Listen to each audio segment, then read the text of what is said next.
Bueno, en este artículo, que es la optimización de diseños de cañones urbanos, que propone una mejor configuración entre nuestras calles, asimismo como los materiales que se van a usar para tener una configuración ideal y pueda disminuir el efecto del cañón urbano, que es el incremento de la temperatura en estas calles.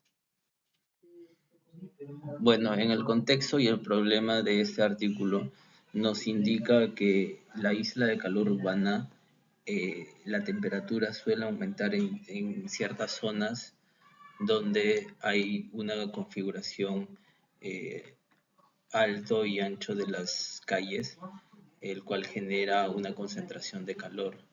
Asimismo, esta concentración de calor se traduce en un consumo energético hacia las edificaciones que buscan contrarrestar este problema, y para ello se hace una evaluación fragmentada, que los cuales se utilizan modelos actuales que suelen enfocarse en un solo aspecto, que ignoran independientemente el sistema.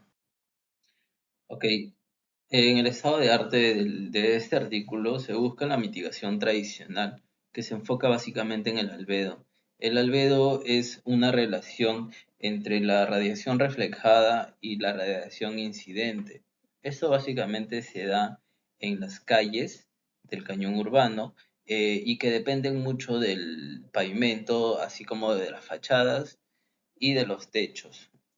En esto acá se busca modelos de parametrización previa que se logran tras la comunicación del clima urbano con la demanda del edificio, la demanda energética en este caso. Asimismo, para ello el estudio evoluciona este concepto integrando el modelo de Princeton, el cual permite simular no solo el clima, sino cómo se siente el ser humano, es decir, la sensación térmica en estas calles.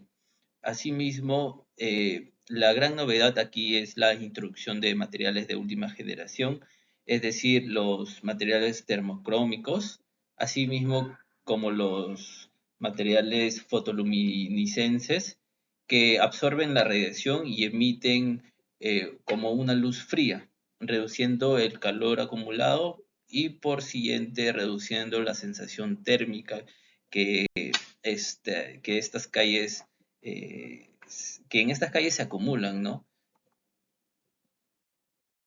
Bien, vamos con el aporte de este artículo basados en la metodología DOE más el PUCM, que básicamente es un aporte principal en un flujo de trabajo que combina un modelo físico como el PUCM, así como un modelo experimental que es el modelo DOE, que básicamente es un diseño de experimentos, que es una herramienta estadística, ¿verdad? En el cual el autor hace las simulaciones de 384 combinaciones únicas, analizando factores que en este caso el material que está propuesto en los techos para disminuir el aumento de temperatura, así como en los muros y en los suelos, interactúan con la orientación de las calles y esta con su altura, es decir, toda la geometría que está involucrada en el problema del aumento de temperatura, ¿verdad? Asimismo, lo innovador es que el modelo no busca una solución, sino es un punto de optimización de todos estos objetivos que se han planteado, mejorar. Asimismo, el edificio tiene un consumo de energía y asimismo también las calles ya no permanecen calientes. Bien, la validación y las conclusiones del artículo. En esto acá los resultados validan estrategias específicas, por ejemplo, en las calles de norte a sur, que los techos termocrómicos reducen un flujo de calor de verano hasta 30 kilowatts por metro cuadrado. En las calles de este a oeste, los muros fotoluminiscentes son claves para mantener el confort térmico. Y como conclusión, el estudio demuestra que a mayor densidad urbana, más efectivos son los materiales inteligentes. Entre ellos, las limitaciones se señala que los datos son específicos para climas de trabajo futuros, que se concentrará y probará estos modelos entre otros climas y considerar cómo el envejecimiento de los materiales afecta su rendimiento a largo plazo.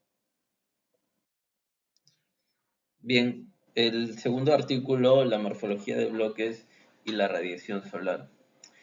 Bueno, mientras en el primer artículo se enfocaba directamente en la termodinámica de los materiales, este artículo se centra básicamente en la geometría de la ciudad, es decir, cómo la forma de los edificios determina cuánta luz llega realmente a nuestras aceras, así como a los pavimentos, y estos generan un aumento e incremento de temperatura en estas ciudades que son muy densas. Bien, el contexto y problema del segundo artículo. En esto podemos observar que estamos ante una urbanización acelerada que para el año 2050 aproximadamente el 68% de la humanidad vivirá en ciudades, es decir, en ciudades muy densas. Esto creará entornos muy compactos donde los edificios son tan altos y estén tan juntos que el acceso del sol no esté eh, tan permitido. En este aspecto podemos tener un problema para que las normativas actuales suelan proteger la luz dentro de las casas, pero olvidan los espacios públicos. Si una calle, por ejemplo, no recibe un sol en invierno, pierde vitalidad comercial, el peatón sufre, o sea, si recibe demasiado en verano sin control, se vuelve intransitable, ¿verdad? Es muy diferente. Entonces, el desafío es equilibrar la necesidad de construir mucha densidad con el derecho al acceso solar, es decir, transformar una geometría eh, óptima para el desarrollo de estas nuevas ciudades futuras.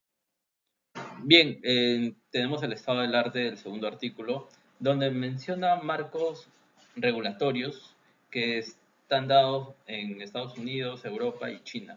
En Estados Unidos tenemos el setback, que son estructuras escalonadas para permitir la penetración solar en diferentes puntos de la ciudad y calles.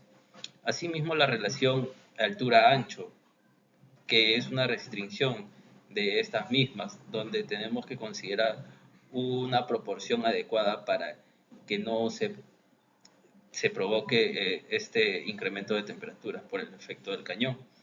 Asimismo, el espaciamiento que se da en China, que propone estándares indirectos de luz natural entre edificios. Esto es para que todos los edificios puedan tener acceso a la radiación solar. Asimismo, tenemos que las tecnologías de evaluación, el uso del Ladybug, el Radiance y las investigaciones recientes acoplan el Random Forest para predecir microclimas urbanos complejos. Bueno, como aporte tenemos el flujo de trabajo automatizado, que básicamente es el aporte de un flujo de trabajo que genera 27 muestras de formas urbanas bajo diferentes niveles de densidad. Se comparan tres tipologías, las torres escalonadas en bloques con patio central y bloques lineales. La gran novedad de esta investigación es que introduce un concepto de intensidad edificada. El estudio, por ejemplo, demuestra que el indicador tradicional que usan los arquitectos llamado FAR es insuficiente para predecir el sol. El aporte real de la evidencia cuantitativa de cómo se distribuye la masa del edificio es mucho más importante de cuántos metros cuadrados totalmente se construyen. Es decir, tenemos una evidencia cuantitativa del impacto de la intensidad edificativa. Bien, en las validaciones y conclusiones podemos observar que tenemos una irradiación negativa con un impacto negativo del 26%, una correlación de 63%, asimismo como una mejoría lineal de un 35%. Asimismo, unas conclusiones que podemos dar es la intensidad edificada, que es el predictor denominante superando el FAR, o sea, los bloques lineales son los más resilientes ante la densificación extrema.